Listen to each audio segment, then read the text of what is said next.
caso Patarini continua a tenere banco in casa Roma Calcio a 8. La scorsa settimana Fanner aveva proposto la versione della vicenda della Scarpa d'Oro 2012-2013, anche perché l'allenatore giallorosso Alessandro Maffei aveva preferito non commentare quanto accaduto. Parlo dei giocatori presenti, non parlo degli staccati. Ci voleva svelare in retroscena. No, non me la parla, chiedete al presidente, parlate della partita e dei giocatori presenti.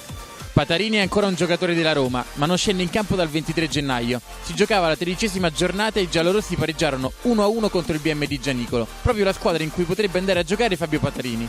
Questa la versione dei fatti del presidente romanista Michele Villani. Parlare di Michele Villani nei termini in cui sono stati fatti nel servizio, soprattutto da Fabio Patarini, a me dispiace tanto, perché poi lui sa tutto il bene che ho fatto a lui, tutti gli aiuti che io gli ho dato nel momento in cui lui ne ha avuto bisogno. Io non capisco perché tutto quest'astio. Ci sono state delle incomprensioni, peraltro nemmeno con me. Io sono stato messo in mezzo in un discorso molto più ampio da lui, che non ha capito tutto questo perché lui purtroppo ha un brutto vizio, cioè quello di non affrontare le persone ma di mandare messaggini.